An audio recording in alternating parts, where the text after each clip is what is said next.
بسم الله الرحمن الرحيم الحمد لله رب العالمين الصلاة والسلام على رسول الله صلى الله عليه وسلم كبراتنا كبران تملكاتوቻችን እንደምን አላችሁልን የተከበረው ሰላምታችን ለእናንተ ይድረስ السلام عليكم ورحمة الله تعالى وبركاته ሳምንታዊው የእናንተኑ ጥያቄዎች መልስ የምታገኙበት ፕሮግራማችን የስአሉነክ ወደ እናንተ መድረሱን ጀመረ በሚንበር ቲቪ የምትከታተሉት ፕሮግራማችን እናንተን የሚጠቅም መልእክት እንደሚኖረው ባለሙሉ ተስፋ ነን እናንተ ጥያቄ ትልካላችሁ እኛ ደግሞ በሼኾቻችን ምላሽ እናሰጣችኋለን በጥያቄዎቻችሁን ደግሞ ማድረስ ብትፈልጉ በየት በኩል እናድርግ ካላችሁ በአጭር የጽሁፍ መልእክት መቀበያ 9282 ላይ YS يسألونك የሚለውን የመጀመሪያ ፊደል መነሻ በማድረግ 9282 ላይ ልትልኩልን ትችላላችሁ እንደዚሁም በአጭር የጽሁፍ መልእክት ወይም ደግሞ በድምጽ መላክ የምትፈልጉ ካላችሁ በቴሌግራም ወይም በዋትስአፕ በ0948992121 ላይ መልእክታችሁን ልታደርሱን ትችላላችሁ እናንተ ጠይቁ እኛ ምላሹን እናዘጋጃለን ምናልባት ከዚህ በፊት ያለፉ ጥያቄዎችን ማየት የምትፈልጉ ከሆነ ደግሞ በዩቲዩብ አማራጭ ልታገኙን እንደምትችሉ በዚህ አጋጣሚ ለማስታወስ እንወዳለን የዩቲዩብ ገጻችንን ሰብስክራይብ በማድረግና የደውል ምልክቷን በመጫን ከኛ ጋር እንድትሆኑ በድጋሚ እንጠይቃለን ዛሬም ለጥያቄዎቻችሁ ምላሽ ለመስጠት ሼኽ አህመድ አወሉ ከመሐከላችን ይገኛሉ አህሎ ሰህለን ኡስታዝ በድጋሚ እንኳን ደህና መጡ ለማለት እወዳለሁ እንግዲህ በየሳምንቱ የስአሉነክ ለተመልካቾች ጥያቄዎቻቸውን እየመለሰ ቆይታ ያደርጋል የዚህ ፕሮግራም ዋነኛ ዓላማና አስፈልጎት እንግዲህ ምክንያታዊ የሆነ በደሊል ላይ የተመሰረተና ከወገንተኝነት የጸዳ የሆነ ለጥያቄዎቻችን መልስ የምናገኝበት አማራጭ ማመቻቸት ነውና ተመልካቾች በነፃነት የፈለጉትን ጥያቄ እንዲጠይቁ እናበረታታለን በዚህ አጋጣሚ ምናልባት ደግሞ የጥያቄዎች መደጋገም እንዳይከሰት ያለፉ ፕሮግራሞችን ወደ ኋላ መለስ ብለን በማየት የኛ ጥያቄ ተመልሶ ከሆነ በቀላሉ ማግኘት ስለምንችል ይሄንንም አማራጭ እንድትከታተሉ ለማስታወስ እንወዳለን ማለት ነው ዛሬ ከተመልካቾች የተነሱ የተለያዩ ጥያቄዎች ያደሩ ዘለግላለ ጊዜ የቆዩ ጥያቄዎች አሉ እነሱን በመመለስ ኢንሻአላህ ቆይታ እናደርጋለን ኢንሻአላህ ተመልካቾቻችን እስከ ፕሮግራማችን ፍጻሜ አብራችሁ እንድትቆዩ በድጋሚ ጋበዝን ሼኽና በየሳምንት እንግዲህ ከመናነሳቸው ጥያቄዎች መካከል ከተመልካቾች የተጠየቁ ጥያቄዎች ናቸው እነሱን አንድ ሁለቱን እናነሳለን አብዛኞቹ በተለያዩ አጋጣሚዎች ምላሽ ያገኙ ናቸው ግን ሴናሪዮቹ ወይም ደግሞ የሰዎቹ ስፔሲፊክ ጉዳይ አንዳንዴ ለየት ስለሚል ከዛ አንፃር እንመለከተዋለን እንግዲህ በእርሶም በመላሹ ጠቅላላውም ነገር በማንሳት ለዚህ ደግሞ ስፔሲፊክ ጉዳይ ምላሽ በመስጠት ኢንሻአላህ ተመልካቾቻችን ጋር እንደርሳለን ማለት ነው ጥያቄያችን የሚለው ከባለቤቴ ጋር ከተጋባን 4 ወር ከሞላን በኋላ አለመግባባቶች ተፈጠሩ በዚህ ምክንያት በቴክስት ብቻ መነጋገር ጀመረን በዚህ መሃል እሷ ተናደደች ለ3 ጊዜ ፈትቼሻለሁ ብለህ ቴክስት አድርግልኝ መፍታትህን ለማሳወቅ ብላ አለችኝ በሳቱ ንዴት ላይ ስለነበርኩኝ 3 ጊዜ ፈትቼሻለሁ ብዬ ቴክስት አደረኩላት ይሄ የመጀመሪያ ፍቺ ነው ወይስ 3 ጊዜ ፈታሁ ማለት ነው ከዛ በኋላ በሰዓታት ልዩነት ውስጥ ተጸጽታ መልሰኝ አለችኝ እኔ ግን ከመመለሴ በፊት እስካሁን ድረስ አለሁ አለ እና 8 ወር ሆኖናል ከዚህ በኋላ ምንም አይነት ግንኙነት አላደረግንም እኔም ተጠራጥሬ ያለው ፍቺው ሰብቷል ወይስ አልሰበተም የሚለውን ረጃዕቱም አላልኩም እና አሁን በመልሳት ይቻላል ወይ ካልተቻለስ ምንድነው ማድረግ ያለብኝ የሚል ጥያቄ ነው ያቀረበው ብስሚላህ አልহামዱሊላህ ረብል ዓለሚን ወሰላቱ ወሰላሙ ዐላ ረሱሊላህ እንግዲህ ጥያቄው ዘርፈ ብዙ እንትኖች አሉት ጎኖች አሉት የመጀመሪያው በጽሁፍ ፍቺን መፍታት ይቻላል ወይ የሚል ፍቅህ كتاب الطلاق ላይ بحث የሚደረግ ነው الطلاق بالكتابة ብለው ይጠሩታል ኪታባ በመጽሐፍ ፍቺ መፍታትን በተመለከተ ዑለሞች መካከል ሁለት አይነት ሐሳቦች አሉ ወይም አራቱ መዝሐቦች ውስጥና ለሁለት ጎራ ተከፍለው እናያቸዋለን አብዛኛው ዑለማዎች መذهب الشافعي والمالكي والحنابلة እንደው እንትን ነው የሚታየው እንደ ኪናያ ነው እንጂ طلاق الصريح አይባልም ምን ማለት ነው ግልጽ ፍቺ ሳይሆን ተብሎ የሚታሰበው ከነየተበት መፍታት ነይቶበት ከሆነ ፍቺ ትሆናለች ታነየተበት ደግሞ ፍቺ ሊወርቅ አይችልም የሚል አቋም ወስደዋል ሐነፊዮች ደግሞ መካነ ታቢተው ሙስተቢነን ከሆነ ማለት ነው እስከምን ድረስ አሸዋ ላይ ውሃ ላይ የተጻፈ ጽሁፍ ካልሆነ በስተቀር ፍቺ መነየት ያስፈልገውም ሷሪ ነው ፍቺ ትሆናለች የሚል አቋም ወስደዋል እሳቸው ወደ ሁለተኛው ክፍሉ ስንመጣ ደግሞ አንድ ሰው በአንድ ጊዜ 3ቱን ፈታዎች ማለት እንደ 3ቱን ፈታዎች የሚለው በአራቱ መዝሐብ 3ቱም ተፈታለች ነው የሚለው በዚህ ጉዳይ ላይ ያው ኢብኑ ተይሚያ የተለየ አቋም አለው። አትፈታም የሚል አቋም አለው። እንደ አንድ ነው የሚቆጠረው የሚሶስቱን አትፈታ የሚል አቋም አለው። ይህን መሰረት አድርገው የብዙ ሀገራት ለምሳሌ ሳዑዲ፣ ኳተር ነሰል ቃኑን የሀገራቸው የቤተሰብ መምሪያ ህጋቸው ይህንን የሱን አቋም ነው እንትን ብለው በፍርድ ቤትም በምንም የሚሰራበት እንደዛ ነው። ምስር ላይ ዳር አልኢፍጣ አልሙስሪያ ይሄን አቋም ከኢብኑ ተይሚያ ራይ ይሄን አቋም የመረጠበት ሁኔታ እናያለን። አዝሃር እንኳን እንደ ፈትዋው እንደ ለጅነት الفتوى بالازهر الشريف የተለየ አቋም ወይም ከመዝሃቦች ጋር ቢሆን እንግዲህ ሸሃብዲን الرملي ደግሞ ኢጅማዕ አለ። ዑመር ኢብኑ الخطاب ፈትዋ በሰጠበት ጊዜ كان الطلاق في عهد رسول الله صلى الله عليه وسلم وفي عهد أبي بكر الصديق رضي الله تعالى عنه طلاق الثلاث عندك وتربر عمر فأمضاه بزاز أطل يخلفه يلب صحابه كلهم تسمعوا قتلوا الكذاب وهلا عندما لم يخلفوا ولم يثبت خلافه مخلفه الترقاقتم سلازي إجماع نبر واستمر هذا هي ሁኔታም ደግሞ እንዳለ ቀጥሏል። ኢላ አንጃ ኢብኑ ተይሚያ ይላሉ ሸሃብዲን الرملي ኢብኑ ተይሚያ እስከመጣበት ጊዜ ድረስ وهو خالف بهذا الاجماع ብለው እሳቸው ራእይ ይሄንን አስቀምጠዋል። እንግዲህ ሶስቱ ይፈታል በአንድ ጊዜ ሶስቱን ፈታዎች ካለ ሶስቱም ውድቅ ነው የሚለው በሌላ በኩል ነው የምናየው። የነዚህን የጠያቂውን ጉዳይ በተመለከተ ግን ይሄ እኛ የቤተሰብ መምሪያ አህዋል ሸخصية ብለን የምንጠራው ብድግ ብሎ እንደው ዓሊም በመጠየቅ ፈትዋ በመጠየቅ ብቻ የሚፈታ ጉዳይ አይደለም የሚል እምነት አለ። እሱ በምን አይነት ደረጃ ነው መታየት ያለበት? ይሄ እንደ ፍቅህ ያስቀመጥነው እንዳለ ሆኖ ግን ቃዲ ዘንድዶ አካባቢ ያለ ሸሪዓ ፍርድ ቤት ቃዲ ዘንዳኛ ዘንድዶ ቃዲው ግራ ቀኝ ሰምቶ የሷንም የሱንም ሁኔታ ሰምቶ የመጨረሻ ብያኔ ወይም ሁክም መስጠት ያለበት በዚህ ጉዳይ ላይ በጣም ሐሳስ በመሆኑ ያ ቃዲ ነው ብለን እንላለን። ቃዲው እንግዲህ ማንን ተቅሊድ ያደረገ ማንን ተከተለ ያው እነሱ አያሳስባቸውም። ሊያሳስባቸው ይገባል። ራሱን ኃላፊነቱን ይሸከማል። እዛ ቦታ ላይ ተቀምጧል። የሱን ሁኔታ የሱን ሁክም ሊሰሙ ይገባቸዋል ነው የምንለው። ባረከላሁ ፊክ። እንግዲህ ጥያቄያችን በአጭር ቋንቋ እንደዚህ አይነት ጥያቄዎች በሚኖሩ ጊዜ በአካባቢ የሚገኝ ቃዲ ማማከርና መጠየቅ ወይም ደግሞ ሸሪዓ ፍርድ ቤቶች ያለ ቃዲ ካለ እሱን መጠየቅ ጉዳዩን ከመሰረቱና ምንድነው የተከሰተው የሚለውን ነገር ግራና ቀኝ አይቶ ለመወሰን ስለሚጠቅም በፈትዋ ደረጃ ወይም በጥያቄን በመመለስ ደረጃ ግን ሊሆን የሚችለው የግልጽ ያለና ለሁሉም የሚሆነውን ሐሳብ ከማድረስ እንደሆነ ይታሰብ ኢንሻአላህ። እግረ መንገድ ግን ሸኽና አሁን ዘመናችን ትንሽ እየተራቀቀ የመጣበት ሁኔታ አለ። ጋብቻ ፍቺ መቅለሉ ከዛ ደግሞ የኮሙኒኬሽን መንገዶቹ በፊት በነበሩት መንገዶች አይደለም። አሁን ቴክስት እንደ የቴክስት ጽሁፍ ለሁጃ መሆን ይችላል ወይም ደግሞ ለሚፈልገው ነገር ሰውየው ንያው ነው እንጂ ጽሁፉ ይታያል ወይም ደግሞ ሌሎች እንደዚህ አይነት አማራጮች አሉ። በኢንተርናሽናል ለምሳሌ የፍርድ ቤት ክርክሮች በሚደረጉበት ጊዜ አንድ ሰው በአካል መገኘት ካልቻለ ቨርቹዋሊ መቅረብ ይቻላል በቪዲዮ። እነሱ ደግሞ ይቻላል አይቻልም ክርክሮች አሉ። የማይቻለው ይቻላል የሚለው ሰውየው በቃ ቪዲዮ ከቀረበ በቪዲዮ ኮል ገብቶ ማቅረብ የሚችል ከሆነ ምን ችግር አለው የሚል ነው። ቪዲዮ ኮል ደግሞ ምን አይነት ችግር አለው? በመሃል ሌሎች ፍራውዶች ሊሰሩ ይችላሉ። ቮይስ ኦቨር የሚባል ነገር አለ። በአሁን ሰዓት የሚታየው የሰውየው አፍ እንቅስቃሴ ነው። በዚህ በዘመናችን በኤአይ የታገዙ የተለያዩ ማጭበርበሮችና ማታለሎች ሊከሰቱበት ይችላሉና ሰውየው ሸخصيን በአካል ባልተገኘበት ሁኔታ ለምስክርነትም ወይም ደግሞ ሐሳቡን ለማብራራት አይበቃም የሚሉ ውይይቶች ይኖራሉና ከፍቺም ጋር ተያይዞ መሰል ዘመን አመጣሽ የሆኑ ነገሮች በሚኖሩበት ጊዜ መደረግ ያለበት ነገር እንደው እሱ ላይ ብናነሳ እንዳልከው ምናልባት እክትራቅ ተደርጎም ምናልባት የሱ አካውንቱ ወይም ተጣልፎ የሆነ ነገር ተደርጎ በዛ አማካኝነት ሜሴጅ ሲልኮም ሊሆን ይችላል።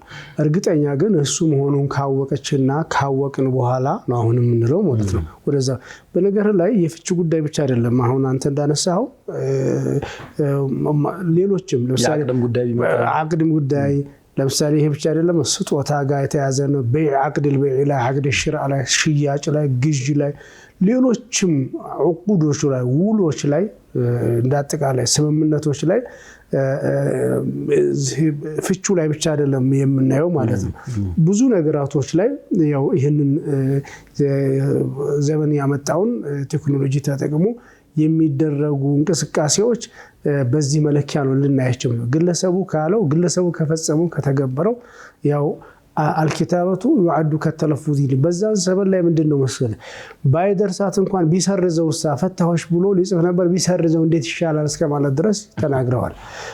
አይ ይሄ ዝም ብሎ መጽሐፉ ብቻ በቂ ነው ወይስ ለሷ መድረስ ሸርጥ ነው እንዴት ይቻላል? ለምሳሌ ሌሎችም ጉዳዮች ስለዚህ ፖስታ ልኮት እሷ ጋር ካልደረሰ እሱ ፈቷል እሱ አልደረሳትም በመሃል ተፈጠረው ምንድነው መዝሙት እንዲህ አይነት መሳሰሉ ነገራቶች ይታያሉ ማለት ነው። ስለዚህ ያው ፍቺ ትሆናለች። ፍቺ የምትሆነው ደግሞ ግለሰቡ ከተናገረበት አድርሱልኝ ብሎ ሊሆን ይችላል። ግለሰቡ መፍታቴ ንገሩልኝ ፈትችሻለሁ ብላችሁ እስከሚደርሳት ድረስ 2 ወር 3 ወር መንገድ ላይ ነው ቆየ።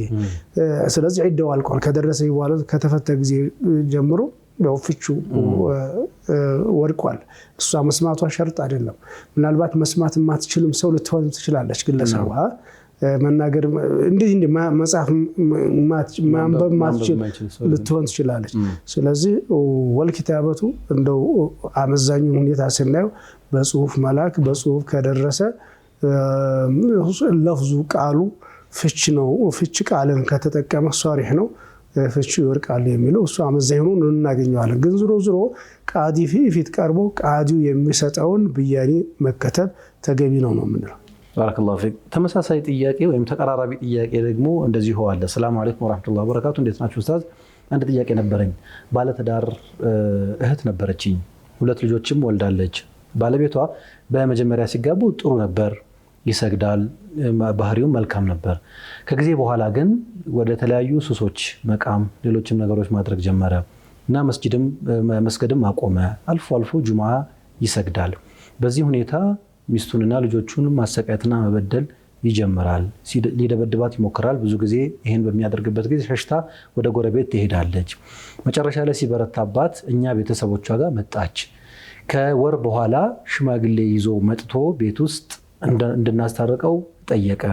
እሷም ያው ነህ ልትታረም አልቻልክም፣ በተደጋጋሚ ይሄን ነገር እየፈጸምክ ነው ብላ እምቢታዋን ገለጸች። በዚህ ሰዓት ተናዶ እንዲሁም ፈትቼሻለሁ ብሎ ከቤት ዘሎ ወጥቶ ሄደ።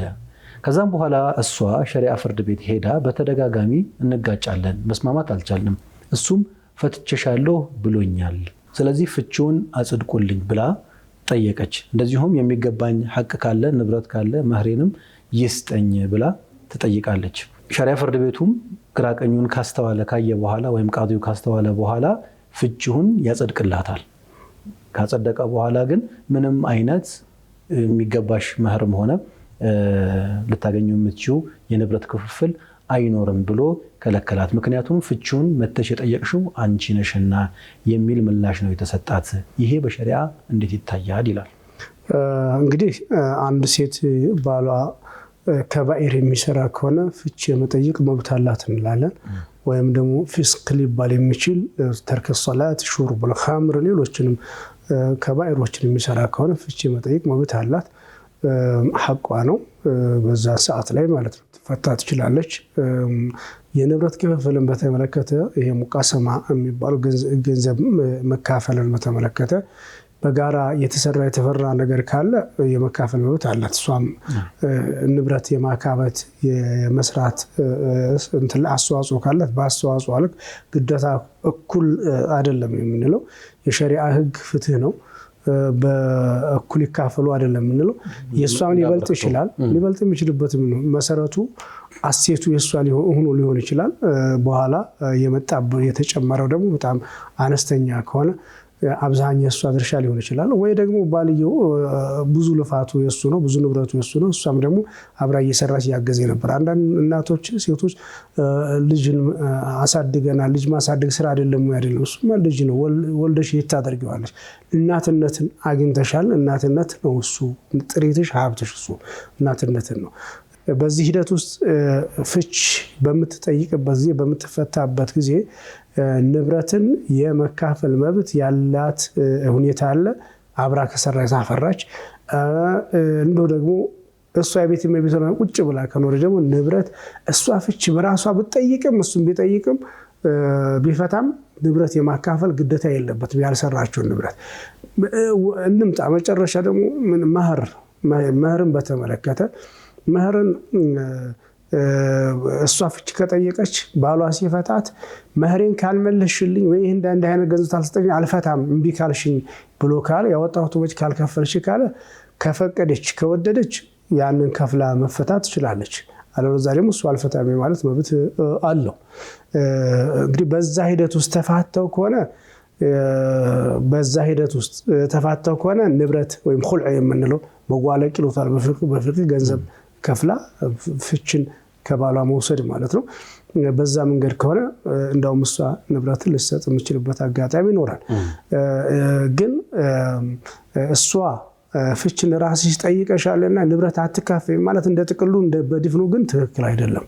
እንደ ሸሪዓው ምንም ሸክ የሌለው ግን በእርግጠኝነት ፍርድ ቤቱ ግራቀኝ እንደው ሳይሰማ እንደ አይነት ብያኔ አይሰጥም። ምክንያቱም ሐቋ ከሆነ መብቷ ነው መካፈል። እሷም ጠየቀች እሱም ጠየቀች የመደበኛ ፍርድ ቤቶች ላይ ወይም ሰው ሰራሽ ህጎች ላይ ያለ ነው እንጂ በሸሪዓ ህግ እንደዛ አይሰራም። ግን መህር ከሆነ አልሰጣት ከሆነ መህሯን ሙአጀል ከሆነ ፍች ስትጠይቅ መህሬን ስጠኝ ስትል እሱ ደግሞ ፍችን ከጠየቅሽ አልሰጥሽም ብሎ ካለ ምንም አማራጭ የላትም፣ ባዶ እጇን ልትወጣ ትችላለች። ግን ንብረት አፍርታ ንብረት ሰርታ የንብረት ባልተቤት ሆና ፍች ስለተፈታች ብቻ ፍችን አንቺ ላይ የጠየሽውና ንብረትሽን አትካፈይም ማለት መብት የለውም። ሸሪዓ ፍርድ ቤቱም ይሄን ሊሰጥ አይችልም። አይ ንብረትን ልተውልህና ፍታይ ብላ ካለች ደግሞ የእሷ መብት ነው። በዛ ሁኔታ ልትፈታ ትችላለች። ጀዛኩሙላህ ኸይር። ስለዚህ ባጭር ቋንቋ ፍርድ ቤቱ ወይም ደግሞ ማህከማ ያደረገው ነገር ግራና ቀኝ አይቶ ከሆነ የወሰነው ሊያይ የሚችላቸው ነገሮች እነዚህ ናቸው። አብሮ በጋራ የተፈራ ሀብትና ንብረት አለ ወይ? ያ ከሆነ ሁሉም በሐቁ በመጠኑ የሷም ሐቅ ከሆነ የሷም ሐቅ ይሰጣል ተብሎ ይታሰባል ማለት ነው። ወደ ጠያቂያችን ምላሽህን እንዳገኘ ተስፋ እናደርጋለን። ወደ ሌላኛው ጥያቄ ከመሄዳችን በፊት ሸኽና የአፍታ ረፍት ወስደን ተመልሰን ብንመጣ በጣም ጥሩ ነው። ስንመለስ ሌሎች ጥያቄዎቻችን ያቀረቡትን ጥያቄዎች እናነሳለን። ተመልካቾቻችን እየተከታተላችሁ የምትገኙት የስአሉነ ከተሰኘ ፕሮግራማችንን ነው። ፕሮግራማችንን ስለምትከታተሉ እናመሰግናለን። ጥያቄዎችና አስተያየቶች ካሏችሁ በተለመዱ አድራሻዎቻችን ልታደርሱን ትችላላችሁ። በአጭር የጽሁፍ መልእክት መቀበያችን 9282 ላይ ዋይኤስን አስቀድማችሁ ልትልኩልን ትችላላችሁ። ወይም ደግሞ በቴሌግራም በዋትሳፕ በ0948992121 ላይ ልትልኩልን ትችላላችሁ። እንደዚሁም ደግሞ በሶሻል ሚዲያ አማራጮች መከታተል የሚቀናችሁ ካላችሁ እዛም ላይ በኢንቦክስ ወይም ደግሞ በኮሜንት ቦክስ ላይ ብታሰፍሩ ጥያቄዎቻችሁን ሰብሰብ አድርገን ወደ ሸኻችን የምናደርስ ነው የሚሆነው። እናንተ ግን የማህበራዊ ትስስር ገጾቻችንን መከታተልና ኖቲፊኬሽን እንዲደርሳችሁ ደግሞ ኖቲፊኬሽን ባሮቹን ኦን ማድረጋችሁን እንዳትዘነጉ ለማለት እንወዳለን። ከአፍታ ረፍት በኋላ ተመልሰን እንመጣለን። በያላችሁበት አብራችሁን ቆዩ።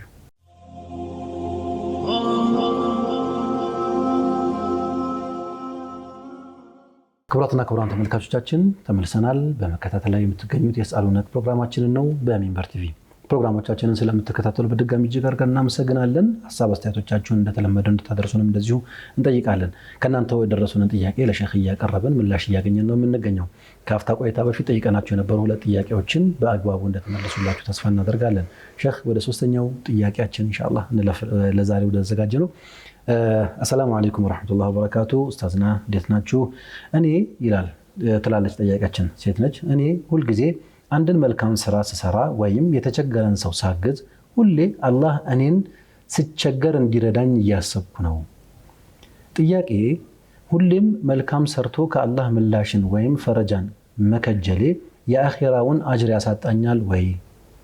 ማለቴ ዱንያ ላይ ሂሳብ አወራርደሻል አኺራ ላይ ባዶ ነሽ እባል ይሆን ወይ እያልኩ እፈራለሁ። እስቲ ንገሩኝ።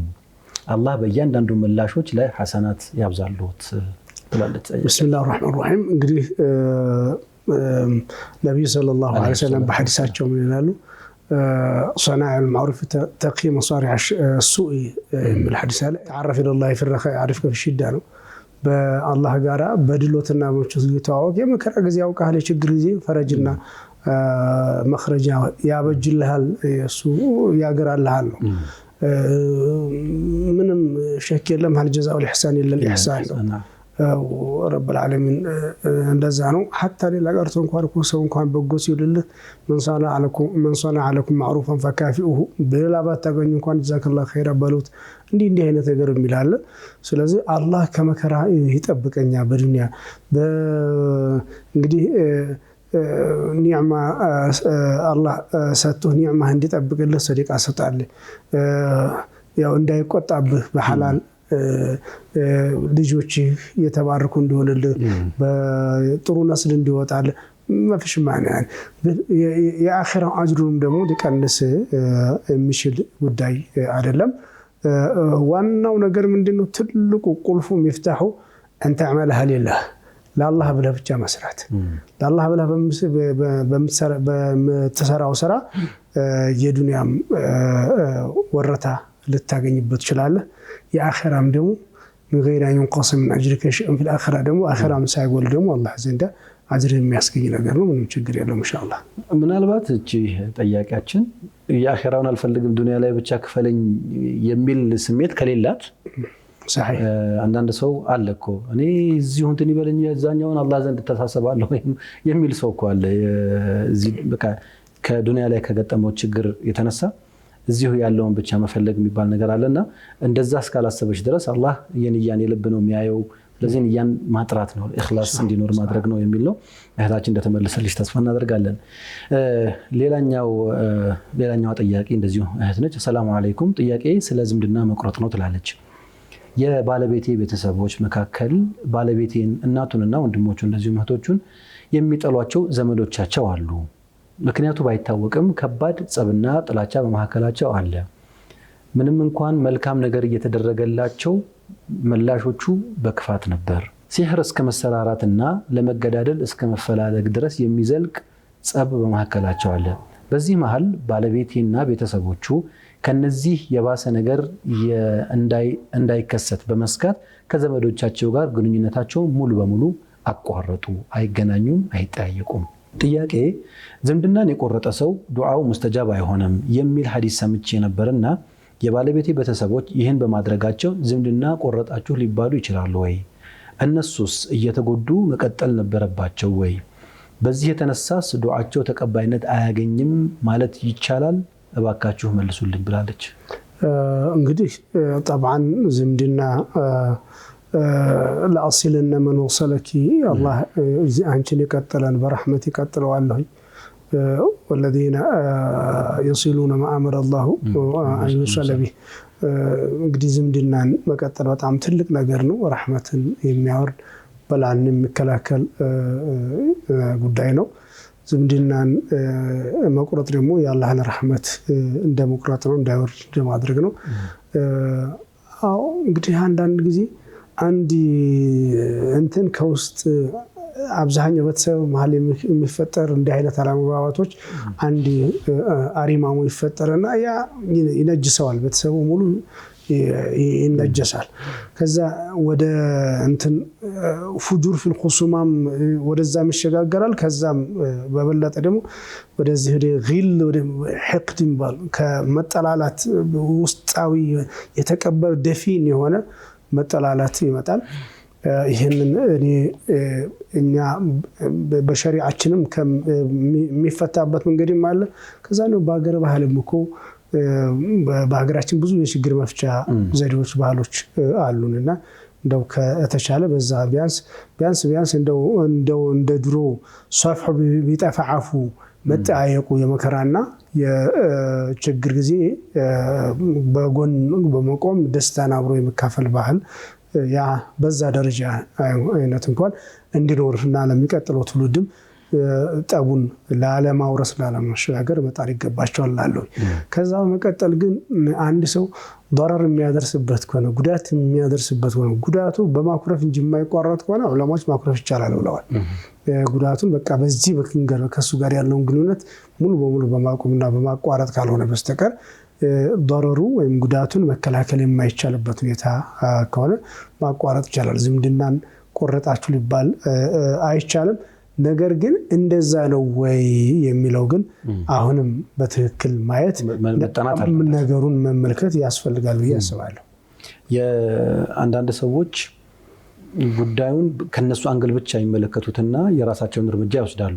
ለዛ ደግሞ ተብሪራት ወይም በቃ እኔ እኮ ከአቅሜ በላይ ስለሆነ ነው የሚል ነገር ነው። ያንን ሌሎች አማራጮችን ባለመሞከር ውስጥ ያሉ ክፍተቶችን ግን የሚሞላ ስለሚያስፈልግ እንደዚህ አይነት የሽምግልና ነገሩን ሌሎች አካላት ገብተው የማጣራትና ለማስተካከል መሞከር ግን ያስፈልጋል።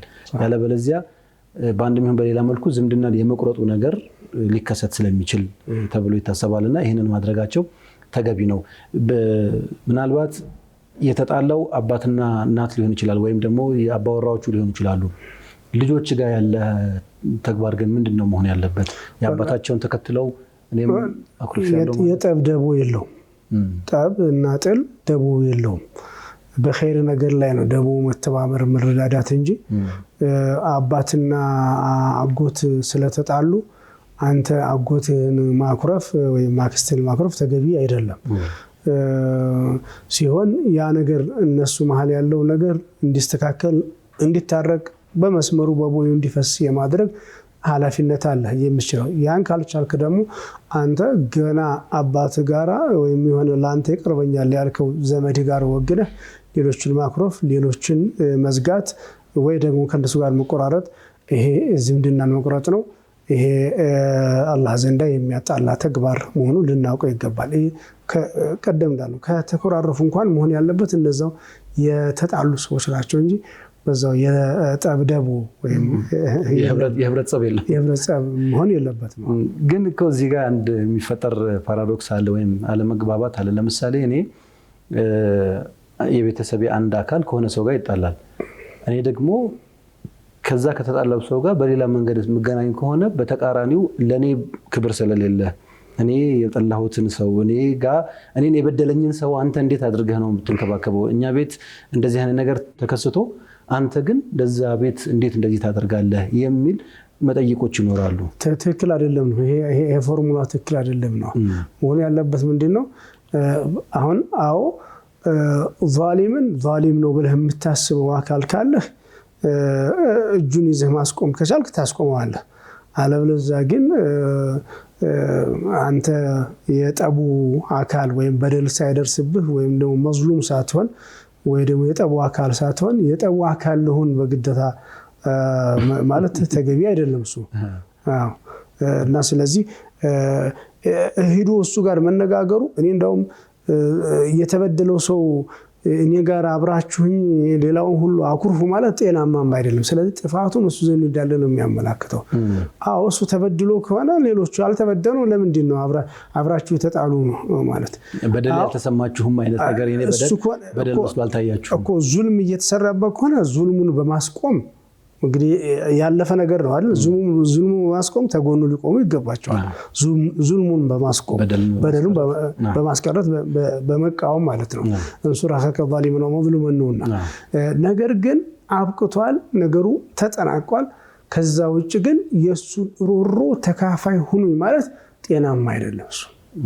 ስለዚህ ጥንቃቄ እናድርግ። ዝምድና አላህ ዘንድ በጣም ትልቅ ቦታ ያላት ነገር ነች። በሰበብ አስባቡ የምትቆረጥና ለምንፈልገው ዓላማ እንደ መሳሪያ የምንጠቀምበት ጉዳይ አይደለም። ስለዚህ ጥንቃቄ እናድርግ፣ ያው መቋጫው እናድርገው ማለት ነው። ጀዛኩሙላህ ኸይር። ጥያቄያችን ምላሽ እንዳገኘች ተስፋ እናደርጋለን። ሌላኛውና ቀጣዩ ጥያቄ እንደዚሁ በአንድ እህታችን የተጠየቀ ነው። በአቅራቢያዋ ወልይ የሌላት ሴት ትዳር ማድረግ ብትፈልግ ምን ማድረግ አለባት ይላል። እንግዲህ አንዲት ሴት ያው ወልይ ያስፈልጋታል የሚለው የአብዛኛ ዑለማዎች ሆኖ ያለ የጅምሁር ዑለማ ነው። በኩል الأحوال በምንም ሁኔታ የሚለውን ታሳቢ እናደርጋለን። በዚህ ሂደት ውስጥ በቅርቡ ወልይ ከለላ ወልይ የሚባሉት አካሎች ከለሉ ማናገር በስልክም በዘመኑ እንትንም ማናገር የማይቻል ከሆነ በዘመኑ የስልክ በቴክኖሎጂ እንትን ማናገር የማይቻል ከሆነ ወይም ደግሞ ሰለምት የሆነ ወልይ الأمر ሊድራት የሚችል ወልይ الأمر ከለላት በአካባቢው ቃዲ ካለ ቃዲ ፈለው ሱልጣን ወልዩ መላ ወልይ له ነው። ቃዲ ሊድራት ይችላል። ቃዲ የሌለበት ሀገር አለ። ለምሳሌ እንደ አውሮፓ አይነቶች ውስጥ የሸሪዓ ፍርድ ቤት ስርዓት የሌለባቸው ሀገራቶች ውስጥ መራኪዝ እስላሚያዎች እስላማዊ መርከዞች የቃዲ ሚና ይጫወታሉ። እነሱ ሊድሯት ይችላል ነው። እንዲህም አይነቱ ነው ደግሞ እድሉ ከሌለሳ መስጂዱል ኢማም በቅርብ ያለ የኢማሙል መስጂድ የመስጂዱ ኢማም ሊያስር ወይም ደግሞ እንደ ወልይ ሆኖ ኒካሁን ሊያስርላት ይችላል እንላለን። መርሐባ። እዚህ ጋር በሌላም ጊዜ የሚነሱ ጥያቄዎች መካከል ከዚህ በፊት አግብታ የምታውቅ ወይም ደግሞ አርመላ የሆነች ሴት እሷስ ጋር በተያያዘ ወልይ ለእሷስ አስገዳጅ ነው ወይ? ይሄ ቅድም ጠቆም እንዳደረኩት በአብዛኛው ዑለማዎች በሶስቱ መዝሃቦች بالمذهب المالكي والشافعي والحنبلي እነዚህ ከአራቱ መዝሃቦች ሶስቱ መዝሃቦች ወልይ ያስፈልጋል ለሴት ልጅ في كل حال اي امراه نكحت بغير اذن وليها فنكاحها باطل ይላል። ይሄ ሐዲስ መሰረት አድርገው مطلقا በማንኛውም አህዋል ብትሆን ቢክረን ካነት او ثيبا በምንም بالغه كانت او غير بالغه በምንም አህዋል ብትሆን እንደዛ ነው ማለት። በሐነፊያ መዝሃብ ደግሞ الأيم أحق بنفسها فأي أحقية من تزويج نفسها بنفسها راسها عقبتها متاك براسها مبت عزاجنات حق بنفسها የመጀመሪያ ቁጥር አንድ የሚገባው እኮ በራሷ ጉዳይ ነው። እንደውም ንብረት ከመሸጥ ከመለወጥ የበለጠ ቅድሚያ የሚገባው ሐቅያነቱስ ይሄ ነው የሚገባው የሚል ሐሳብ አላቸው። እንደዚሁ ደግሞ ከቁርአንም እንደመረጃ የሚያጣቅሱም من بعد حتى تنكح زوجا غيره بالسات تاغبا سات الدار العالم ان واسناد الفعل الى الفاعل فذاك الفعل هو الفاعل الحقيقي ማግባትን በድርጊቱን ፈጻሚው አሷናት ራሷን በራሷ የመደረው ታላት የሚል ሐነፊያ መዝሃብ አቋም ነው። ላኪን አሁን በጅምሁሮቹ ሐሳብ መሄዱ إلا في بعض الحالات الضرورة كانوا مستقر ይላሉ። በዚህኞቹ በእነዚህኞቹ መዝሃብ በጅምሁሮቹ ሐሳብ መሄዱ አውላን አፍضل ሆኖ እናገኘዋለን። ባረከላሁ ፊክ። እህታችን እንደተመለሰልሽ ተስፋ እናደርጋለን። ሌላኛው ጥያቄያችን አሰላሙ አለይኩም ኡስታዝ፣ የኔ እናት ሰላት ላይ በጣም ደካማ ናት እና የሆነ ቀን ሰላት የማይሰግድ ሰው እኮ ካፊር ነው አልኳት እና እሷ ይሄንን ወደ ሌላ ነገር አዞረችብኝና ብዙ ነገር ተናገረችኝ። በዚህም ጸብ ውስጥ ገባን። እኔ እንደዚህ ያልኳት ደንገጥ ብላ ሰላቷን እንድትጀምር በማሰብ ነበር። አሁን ግን ግንኙነታችን ሻክሯል። ከእናቴ ጋር ምን ማድረግ አለብኝ? والله አደብ የሌለው ልጅ ነው ልጁ። ادعو الى سبيل ربك بالحكمه والموعظه الحسنه ነው የሚለው አላህ። ይሄ ኡሙሁ ሙስሊማ ተقول لا اله الا الله صلاة المتو برأي جمهرة من العلماء عندهم كذا وسارات مذهبوች في رواية في المذهب الحنبلي كانوا مستقر صلاة كسل من نام يوطا انت አይደለም ያው نعم حديث በጁህድ ካልሆነ በመካድ ካልሆነ መስተቀር ሰላት ዋጅብ አይደለም ሰላት ዋጅብ አይደለም ብሎ ካልካደ መስተቀር ሶላትን በመተው ብቻ ከስልምና ይወጣም የሚለው የአብዛኛው ዑለማዎችና አመዛኙም ሆኖ ምናየው እሱ ነው። አማ ሐዲስ ነብይ ሰለላሁ ዐለይሂ ወሰለም አልአህዱ الذي بيننا وبينهم ሶላት እሱን ሶላት ነው በእኛና እነሱ መሃል ያለው መጋረጃ እሱን ገብታል የሚለው ፈቀድ ከፈረ የሚለው እሱ ባብ ተሕዚር ነው ለማስጠንቀቅና ለው ተኽዊፍ ለማድረግ ነው እንጂ ሌላ አይደለም። ለምን ለዚህም አብሉ ሶላት በመስገድ ሳይሆን ወደ እስልምና የሚገባው لا اله الا الله ማለት ነው። ስለዚህ لا اله الا الله ነው የገባው። ከወጣም ደግሞ لا اله الا الله ተቃራኒ በሆነ ነገር ነው እንጂ በሶላት መተው አይደለም የሚለው የአብዛኛው ዑለማዎች አቋም የሱሐቦችም ሌሎችም አቋም ሆኖ ነው የምናገኘው። ስለዚህ አሁን ይሄ ማለት ነገሩ ቀላል ነው ማለት አይደለም። እንግዲህ ያው መስአለው ያከፍራል ያከፍርም የሚል ደረጃ የደረሰ ወንጀል ነው። ሶላትን በስንፍና ችላ ብሎ መተው በጣም ከባድ ነው። نعم أطلق عليه النبي صلى الله عليه وسلم كلمة الكفر يتون سوي كفر يميلم قالم تتقموا كفر مالت ምንድነው የተፈለገበት ሙራዱ ሐሳቡ ምንድነው የሚለውንም ልዩነት የዑለማዎች ሐሳብ ልዩነት ቢኖረውም ዙሮ ኩፍር የሚለው ቃል ተጠቅመውታል። ኩፍር እንደሆነ ኩፍር ነው ወይስ ኩፍር ሙኽሪጅ عن المله ነው የሚል እንኳን ቢሆን ማለት ነው። ስለዚህ ቀላል ባይሆንም እናቱም አንዳንድ ጊዜ ወላጆችን ትላልቅ ሰዎችን ካሉበት ከለመዱት ወንጀል ለማስወጣት መጠቀም ያለብን ሕክማ ቦታቸውን አስተሳሰባቸውን እድሜያቸውን ያላቸውን መርከዝን ታሳቢ ያደረገ ዳዋ መደረግ ነበረበት። ስለዚህ አሁን እናትህን አውፍ በልይ ብለህ ቀስ ብለህ ጉዳዩ አሳሳቢ ስለሆነ ነው እንዲህ ስለሆነ እናቴ እኔ ስለምወድሽ ስለማዝንልሽ ነው እንደው እንዲህ ብለህ እናትህን በሕክማና በጥሩ ጥበብ እኔ አንድ ጊዜ ገጠር መገጠመኝ መሰለው አንድ ሽማግሌ አባትና እናቱን ዘንዲ ወጣት ነው ከዩኒቨርሲቲ ተመልሶ ነው ክረምት ላይ ዘመድ አንዲ ዘመዳችን ብሎ የሆነ ሽማግሌ ነው የሚነግረኝ እናንተ ኒካሃችሁ ትክክል አይደለም አዲስ ኒካህ ሰሩ ሶላት ታሪክ ሶላቱ ናችሁ ስለሆነ ኒካህ ያሰራችሁት ኒካሃችሁ አትዳድ የለውም በኩፍር ላይ ነው አሁን ሶላት ብትሰግዱም ስለዚህ አዲስ ኒካህ ሰሩ ብሎ አናግራቸው አባትየው ከዘራውን አነሳና ከቤት ይወጣልኝ ብሎ ከዘራውን አነሳበት ብሎ ነገረኝ።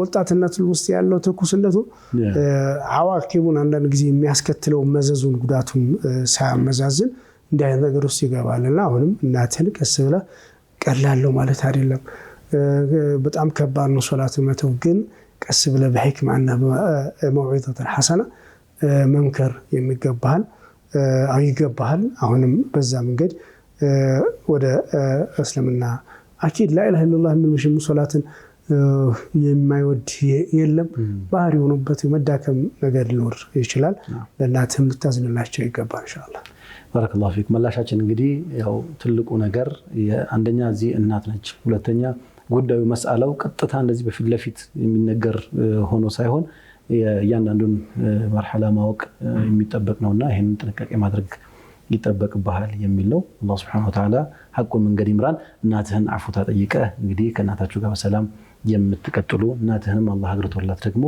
ሰላቷ ላይ ሙላዘማ መታደርግ እንድትሆን እንመኝልሃለን ኢንሻአላህ ሸኽና ወደ ቀጣዩ ጥያቄ ከማለፋችን በፊት የአፍጣር ረፍት እንወስድና ደግሞ ተመልሰን ስንመጣ እንቀጥላለን ተመልካቾቻችን ፕሮግራማችንን እየተከታተላችሁ ስለሆነ እናመሰግናለን ከአፍጣር ረፍት በኋላ ተመልሰን እንመጣለን በያላችሁበት የተዋበ ቆይታ ይሁንላችሁ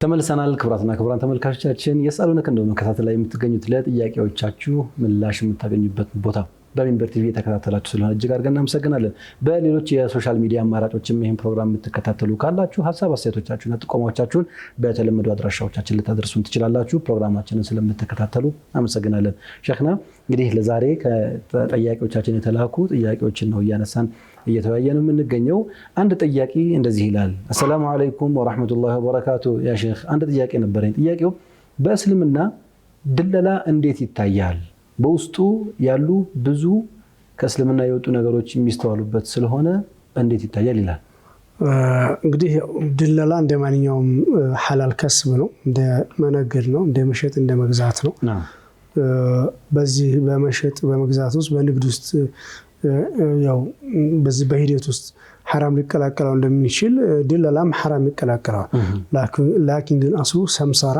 ወይም ድለላ ከስበን ሐላል ነው ግለሰቦች የሚሰሩት ስራ ያ ተግባራቸው ያ ውስጡ የገባው ተግባር ነው حرام ሊሆን ወይም ክልክል ሊሆን የሚችለው መዋሸት ካለበት ያ መዋሸቱ ማጭበርበር ካለበት ያ ማጭበርበሩ ልክ ንግድ ላይ እንደሚኖረው ማታለል ካለበት ያ ማታለሉ ነው እንጂ ዛቱ ግን ድለላ حرام ነው ልንል አንችልም አንዳንድ ጊዜ ድለላ የምንለው መዋሸቱን ማጭበርበሩ ሊሆን ይችላል ወይ ደግሞ በሰዎች ላይ የዋጋ ፈርቅ መያዝ ሊሆን ይችላል ይሄ ድለላ አይደለም ይባላል አንዳንድ ጊዜ ምን አለ መሰለህ ይሄ የምዕራቡ ዓለም ይሄ ተመሳሳይ ጾታ ጋር እንትን ማድረግ ሊዋጥ የሚለውን በአረበኛ እንትን አሉትና ምንድነው ይሄ ሚትሊን አሉት ከዛ ደግሞ ስሙን ያሽመነሞኑ ያባበሉ ኖርማል ለማድረግ አስቀያሚ ስሙን በተለያየ ስም መቀየር ማለት ነው ለምሳሌ ሪባ ነበር ሰው ይፈራው ነበር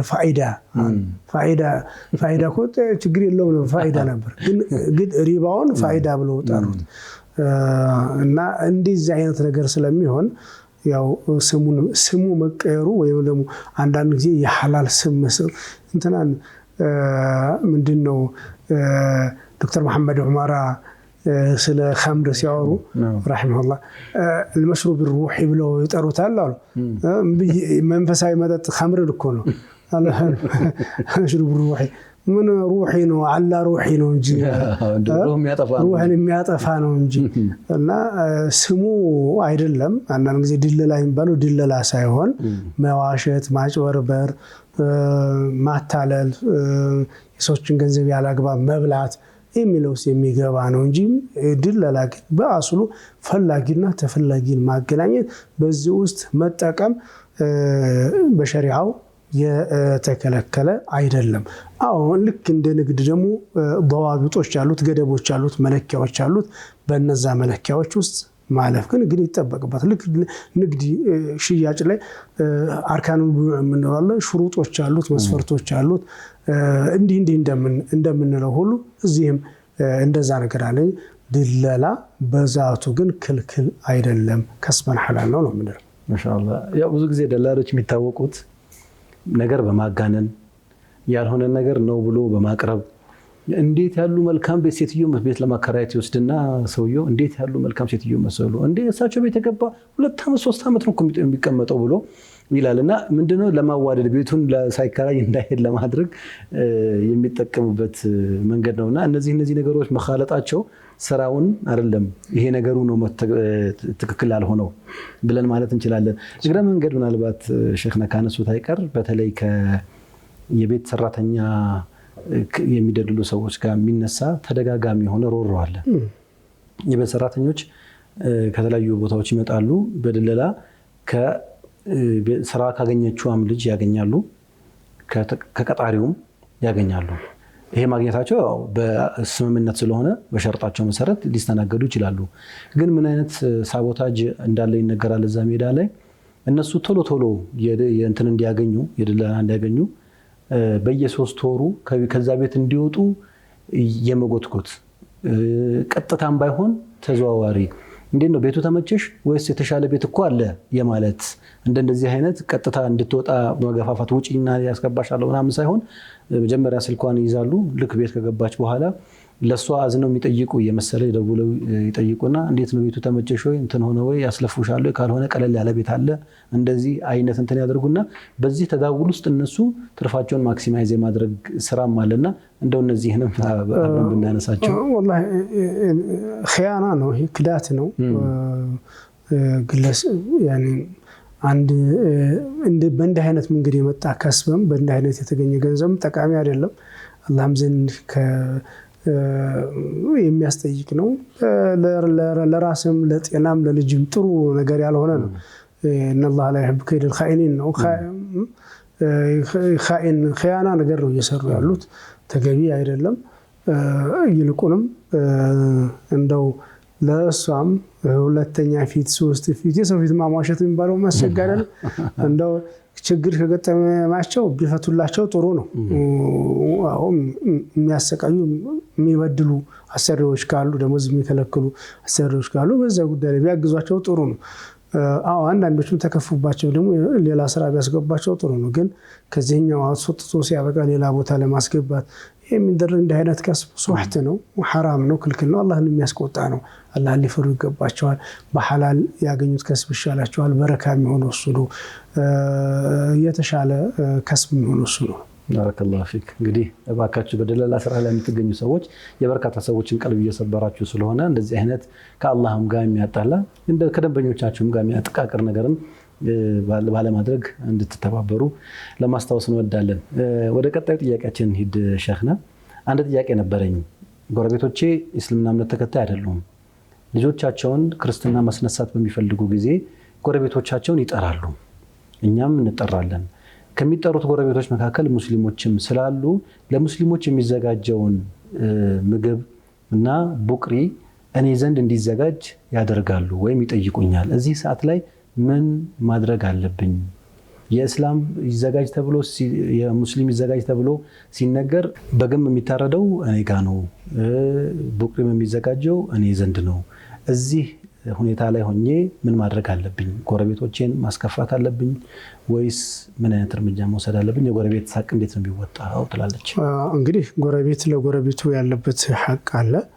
ጎረቤት በችግር ጊዜ ከጎኑ መቆም፣ በደስታ ጊዜ ደግሞ አብሮት መደሰትና ማገዝ የሚገባ ነው በሁለቱም አህዋል። ባይሆን እንግዲህ ሸሪዓ ያስቀመጠው ገደቦች አሉ። በነዛ ሸሪዓ ባስቀመጣቸው ضوابጦች መሰረት ነው መሆን ያለበት። ለምሳሌ እዛኛው ወገን ጎረቤት ሙስሊም ይሁን ክርስቲያን ቢሆን ማለት ነው ጉርብትና ሐቅ ይኖረዋል። የጉርብትና ሐቅ ይኖረዋል። አንድ ሰው እየነበረና አዛ የሚያደርጋቸው ነብዩ ሰለላሁ ዐለይሂ ወሰለም ሾህ የሚጥልባቸው እንደው ሌላ ቀርቶ እንኳን ብዙ አዛ የሚያደርጋቸው የሆነ ጊዜ ጠፋና የደረሰ ብሎ ጠየቁበት እኮ ጊዜ ያለኮ ሾሁንም ያን መከራውንም የሚጥልባቸው ቆሻሻውንም ማተው ማለት ነው። የደርሱ በጤና ነው የጠፍሱ ነው ብሎ ጠየቁበታል። ጉርብትና ሐቁ ይሄን ያክል ነው። እና ስለዚህ ጉርብትናውን ሐቅ መጠበቁ ተገቢ ነው። ላኪን ግን ቀደም እንዳልነው ضوابጦች አሉት። ያኛው የሸሪዓ ሙኻለፋ ያለ የጉርብትና ሐቅ ነው ብሎ ለሰርግ ላይ ጠጅ ጠላ የሚጠምቅ ከሆነ አረቂ የሚጠምቅ ከሆነ ልገዘው አሻራው ልቁላ ወይ ደግሞ ውሃ እንትን እንደበለው አይፈቀድም። እሱ ያኛውም የዚህኛውን ኹሱሲያ ምንድነው ኹሱሲያዎችን ማክበር የግዴታ ነው። የሱን ድንበር መጠበቅ የራሱን እንትኑ ማለት መለያ እንትኑን ሃይማኖታዊ እንትኑን መመሪያዎችን ሊያከብርለት ያኛውም በተቃራኒ ማለት ነው ሊያከብርለት የግድ ነው። ስለዚህ ሰዋዊ ሰው በሚሸተው ባህሪ ላይ በጋራ እንሆናለን። በሃይማኖት የተለየን በመሆናችን ደግሞ በሃይማኖት የምንለይበት ነገር ላይ ደግሞ በልዩነት እንድንቀጥል መሆን ተገቢ ነው። ስለዚህ አሁን ሰርግ ላይ ቢኖራቸው ሌሎች ደስታ ነገራቶች ላይ ሃይማኖታዊ ይዘት በሌለው ነገሮች ላይ ድግሳቸው ሲደግሱ ቢታገዛቸው የሆነ ነገር ተጎናቸው ቢቆም ችግር የለውም። ላኪን ግን እዚህ ጋር ምንድነው እየተደረገ ያለው? ክርስትና እየተነሳ ነው ወይም ሃይማኖታዊ እንትን ነው ወይም በእስልምና ወደ ክህደት ወደ ኩፍር የልጁ ማን መውሊድ ይወለዱ على الفطره الا وابواه يهودان ونصارى مجسان ነው አይደል? ነሳራ ያደረጉት ነው የነሳራ ተገናል ብለው ያወጁበት ነው ያለውና እዛ ላይ በተባበር ማገዝ ተገቢ አይደለም ነው የምንለው። ስለዚህ እዛ ሴሬሞኒውም ላይ ዝግጅቱም ላይ መሳተፍም መገኘትም አይፈቀድም። የዛ አካል መሆንም ተገቢ አይደለም። ይሄንን ልታስረዷቸው ይገባል። እኛ በሃይማኖታችን አይፈቀድም። ለልጃቸው ሰርግ እንሳተፋለን፣ ልጃቸው ሲመረጥ ተጎናችሁ እንሆናለን፣ በሐዘናችሁ ጊዜ ተጎናችሁ እንሆናለን። በዚህ ግን በሃይማኖታዊ መንፈሳዊ ዝግጅቶቻችሁ ጋር ግን እኛ ሃይማኖታችን አይፈቅድልንም ብሎ ሊያስረዷቸው ይገባል። ምናልባት ግን ይመስለኛል የሆነ ዘመን ላይ የሆነ ትውልድ የሆነ የተፈጠረ ክፍተት ነበር። ያንን ክፍተት ቋሚ የሃይማኖቱ መመሪያ መስሎ የሚታያቸው ክርስቲያን ወገኖቻችን አሉ። አይደለም፣ ያ ስተት ነው፣ ያ ግድፈት ነው። በምንም ይሁን በጊዜው ነበር በፖለቲካ ጫናውም ወይም የሃይማኖቱ ግንዛቤ እጥረትም ሊሆን ይችላል። አዲስ የመጣ ጉዳይ አይደለም። ያ የድሮች እንደዚህ ነበር አሁን ለምን እንደዚህ ሆነ የሚለው አዎ ሊኖር ይችላል። ያ ስተት ነው፣ ግድፈት ነው። ግን ደግሞ በጊዜውም ደግሞ ስላላወቃቸው ነው እንጂ ይሄንን የሚቃወሙ ሁሉ ነበሩ እና በዚህ መንገድ መረዳዳት መጠላላት ሳይሆን መረዳዳቱ ነው። ሐሳብ ለሐሳብ መዋዋጡ ተገቢ ነው የምንለው። እንግዲህ ቅድም እንዳነሱት ነው በሆነ የህይወት ዘመን ውስጥ የሌላን የእምነት ስርዓት መተግበር መከወን እንደ አብሮ መኖር መዋደድ መቀራረብ የሚባል የዳቦ ስም ተሰጥቶት ነበረ ብዙ ጊዜ የሚተገበረው። ይሄ ከእውቀት ማነስም ቅድም እንዳሉት ሌሎች ጫናዎችም ሊኖሩ ይችላሉና የዛ ዘመን የነበሩ ሐሳቦች ዛሬ ላይ መጥተው ዛሬም ካልተተገበሩ ማለት ተገቢ እንዳልሆነ በዚህ አጋጣሚ እንደው እንደ ተጨማሪ ነገር ቀጥታ ሰዎቹ ኑልን አይሉም። ግን ለዛ ተብሎ የተዘጋጀውን እህል ወደ ቤት ቢልኩ ምን ማድረግስ ይጠበቃል? ካርዱ ውጭ ያለው ችግር የለውም። ካርዱ ውጭ ባለው ምንም ችግር የለውም። ዳቦ ቆሎ ምናምን ችግር የለውም። ካርዱ ላይ ነው። ስጋ ነክ ነገሩ ያው ድሮም መጀመሪያውንም ስለሚደረግ፣ ሌላው ግን በቤት ከመጣ እንደ እህል ተጠቅሞ አንዳንዶቹ እኔ አልበላም ብሎ ለልጆች ይሰጣሉ። እኔ አልበላም ብሎ ይሰጣሉ። ለራሱ ሐላል ካልሆነለት ለልጆቹ ለምን ሐላል ይሆናል? በጣም ጥሩ። በጣም ጥሩ መርሐባ። ሌላኛው ጥያቄያችን የምትለው አንዲት እህት አሰላሙ አለይኩም ወራህመቱላሂ ወበረካቱ። ጥያቄ በቅርቡ የመጣው በመንግስት እውቅና የተሰጠው ቨርቹዋል ቤቲንግ እየተባለ የኦንላይን ጨዋታ የስራ ቦታ አከራይቶ ብሩን መጠቀም እንዴት ይታያል ይላል። ቨርቹዋል ቤቲንግ ማለት ኦንላይን ተኮኖ ልክ እንደ ቁማር ያለ የቤቲንግ የቁማር ስርዓት ነው። እኛ ግን ያከራየነው ቤቱን ነው። እዛ ቤት ውስጥ ይሄ እንደሚሰራ እያወቅን አከራይቶ ገንዘቡን መጠቀም እንዴት ይታያል? እንግዲህ በጣም መስአለው ሰፊ ጉዳይ ነው። አንድን ቤት ለኸምር ቤት ማከራየት፣ ለሌሎችም ነገራቶች ከሸሪዓ ለወጡ ተግባራቶች ማከራየትን በተመለከተ ቤትን ዑለማዎች መካከል በጣም ዝርዝር ጉዳይ ያለበት ነው። እዛም እንደው አንድ ቀን ፕሮግራም ሊሆን የሚችልም ነው። እሱ ምናልባት ልናየው እንችላለን። ዞሮ ግን ያው ይሄ ዲጂታል ቁማር የሚባል ነገር ነው። በዲጂታል ላይ ያለ ቁማር ነው። ለዚህ ለሐራም መተባበሪያ መሆኑ ተገቢ አይደለም። ዘሪዓውን በሩን መዝጋት፣ ቤቱን ማከራየት ወይም ደግሞ ለዛ ግብአት የሚሆኑ ነገራቶችን ሁሉ መንገዱን መቁረጥ ተገቢ ነው። እንዳታከራዩት ነው። ምናልባት አንዳንድ ጊዜ አለ አንዳንድ ስራዎች ቀጥታ እሱን ብቻ አይደለም የሚሰራው፣ ወይ እሱን ግን ቀላቅሎ ይሰራል። خلطوا عملا صالحا واخر سيئ አይነት ሆኖ የሚገባ አለ። ለምሳሌ ለኢንተርኔት ቤት ያከራየዋል ቤቱን።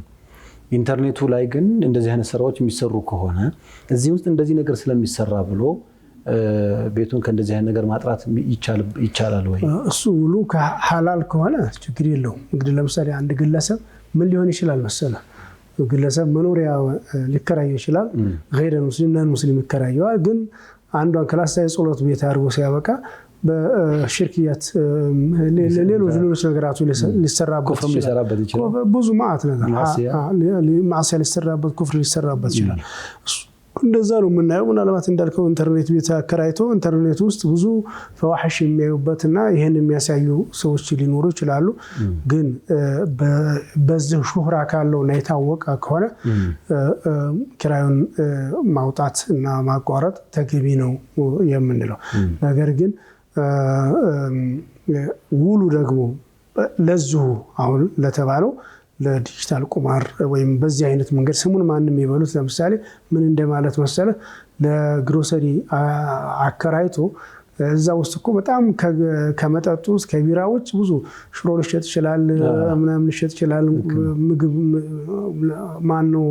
ውሃ ሊሸጥ ይችላል፣ ብዙ ነገር ሊደረግ ይችላል። ግን ለኸምር ቤት ማከራየቱ ተገቢ አይደለም። ሙሉ የኸምር በሆነበት በጣም ጥሩ። ስለዚህ ጥያቄያችን ምላሽ እንዳገኘሽ ተስፋ አደርጋለሁ ኢንሻአላህ። ሌላኛው ጥያቄያችን የምትለው ኒካህ አስሬ ነበር፣ ነገር ግን ኒካህ ያሰረልኝ አያቴ ነው፣ የእናቴ አባት። አሁን ስሰማ ትክክል እንዳልሆነ ማለትም ወልይ መሆን የሚችለው የአባት ቤተሰብ መሆን እንደሆነ ተነገረኝ እና አባቴ ሞተዋል እና የአባቴ ቤተሰቦችም አላውቃቸውም። ሸሪዓ ፍርድ ቤት ሄጄ እንዳላስር ያለሁበት ቦታ ለዚህ የሚያመች አይደለም። የምሰራውን ስራ ጨርሼ ኮንትራትን ስራ ጨርሼ እስከምወጣ ድረስ ይህን ማድረግ አልችልም። ስለዚህ ኒካሁ ሐላል ነው ወይስ መፍረስ አለበት ነው? እንግዲህ ምናልባት ወንድም ካላት ወንድም ሊያስረው ይችላል። ያ ካልሆነ ደግሞ አሁን ያለችበት ኮንትራት ቦታ ባሏም ጋር ወይም ባል የተባለውም ጋር ልትገናኝ አትችልምና እስከዛ ድረስ ጊዜውን ጠብቃ ከዛ ስትወጣ ሸሪዓ ፍርድ ቤት ሄዳ ኒካህ መታሰር ትችላለች። እስከዛ ድረስ መጠበቅ ነው የሚጠበቅባት። ኮንትራት ላይ ነው ያለችው። الافضل ከባሏም ጋር አለመገናኘት ነው የሚጠበቅባት። ጥያቄዋን በተወሰነ መልኩ ቀጥላው ነበር። ይሄ አንደኛ የመጀመሪያው ጥያቄ ሐላል አይሆንም በአጠቃላይ የአባት ወገን ካላሰረው በስተቀር አይሆንም የሚለው ነው። ነገር ግን ባለቤቴ ኒካህ ያሰርኩት ልጅ አሁንም ኒካሁ ሐላል እንደሆነ ነው የሚያስበው። ራቅ ያለ ቦታ ቢሆንም በስልክ እናወራለን፣ እንደዋወላለን፣ አንዳንዴ የፍቅር ጨዋታዎችንም እንጨዋወታለን። ይህን ማድረግ ሐራም ነው ወይ ስለጨነቀኝ ነው ትላለች። እንግዲህ ምናልባት እሱ ያለበት ቦታ ሄዶ በሸሪዓ ፍርድ ቤት ኒካሁን ማሰር የሚቻልበት ሁኔታ ካለ እሱንም ማሰር ብትነግረው እና ብታስረዳው ጥሩ ነው፣ ተገቢም ነው የሚሆነው። ያለበለዚያ ያ ባልሆነበት ሁኔታ ኒካሁ ሰሒሕ ነው ተብሎ ሌሎች ከኒካህ በኋላ ሊደረጉ ናቸው። አላራእይ የልጅምሁር ማለት ነው በአብዛኛው ዑለማዎች ሐሳብ። በጣም ጥሩ ሸኻችን፣ እንግዲህ ለዛሬ ያዘጋጀናቸው ጥያቄዎች እነዚህ ናቸው። ምናልባት አብዛኞቹ ጥያቄዎች አስተውለው ከሆነ ሸኽና ከትዳር ጋር ትዳርና እዛ አካባቢ ካሉ ጉዳዮች ጋር ነው የሚያጠነጥኑት። ይሄ የሚያሳየኝ አንድ ሁለት ነገር አለ። አንድም በዚህ ጉዳይ ላይ የሚሰጡ ትንታኔዎች፣ ማብራሪያዎች፣ ለሰው የሚሰጡ የግንዛቤ ማስጨበጫ መድረኮች እጅግም አይደሉም የሚል ሀሳብ እንድንሰጥ ያደርገናል። ሌላኛው ደግሞ እዚህ ዘርፍ ላይ ያሉ የጥያቄዎች በጣም ኮምፕሊኬሽን ያላቸው ናቸው ወይ? ለምንድን ነው በጣም በተደጋጋሚ ስለ ፍቺ፣ ስለ ኒካህ፣ ስለ መሰል ነገሮች የሚጠይቁት? ሌሎቹ በጣም በቀላሉ መረጃ እየተገኘ ስለሆነ ነው ወይስ እነዚህ ነገሮች የበለጠ ትኩረት የሚያሻቸው ነገሮች ስለሆኑ ነው የሚል። ምክንያቱም ብዙ ጥያቄዎች ይመጡልናል። ከሚመጡት በ60-70%ዎቹ ከትዳር ጋር ወይም ከጋብቻ ጋር የተያያዘ አጀንዳ ነው ያላቸውና ምናልባት እዚህ ላይ ትንሽ ወስያ ካለው እንስማና ኢንሻአላህ የዛሬውን ቆይታ እንቋጫለን። እኔ የሚመስለኝ ይሄ ፍትሐ ብሔር ወይም ደግሞ የቤተሰብ መምሪያ ህግ አህዋል ሸክስያ ብለን የምንጠራው አብዛኛው የሰው ልጅ የህይወት ክፍሉም ይሄው ነው። ነፍሱ ጋር፣ ራሱ ጋር፣ ልጁ ጋር፣ የትዳር አጋሩ ጋር ያው ከስቦም ለፍቶም ንብረት አፍርቶም ምንድነው የሚፈልገው? ትዳር መስርቶ ወልዶ መኖር ነው። ሌሎች ለዚህ ግብአቶች ናቸውና አብዛኛው ይሄ ነው። እንደገና ሙተጀድዳት በጣም ብዙ ነው። በህይወት ውስጥ የሚገጥምህ በህይወት ውጣ ውረድ ውስጥ የሚገጥሙ ገጠመኞች በጣም ብዙ ስለሆኑ አንደኛው እሱ ነው። ሁለተኛው ደግሞ ብዙ ጊዜ የምንጠይቀው ይሄንን ክፍል ብቻም ይመስለኛል። ንግድ ላይ የሚያጋጥሙን ብዙ ክስተቶች ሊኖሩ ይችላሉ። እለት እለት ህይወት ትግበራችን ላይ የሚያጋጥሙን ብዙ ክስተቶች ይኖራሉ።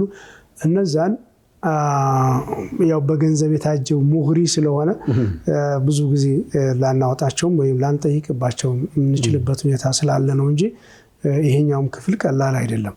ነገር ግን ይሄ የህይወት ትልቁ መሰረት العلاقة الزوجية والعلاقة الأسرية የቤተሰብ ጉዳይ በመሆኑ የሚገጥሙን በዛው ልክ ብዙ ስለሆኑ ለዛ ነው ጥያቄ በዛው።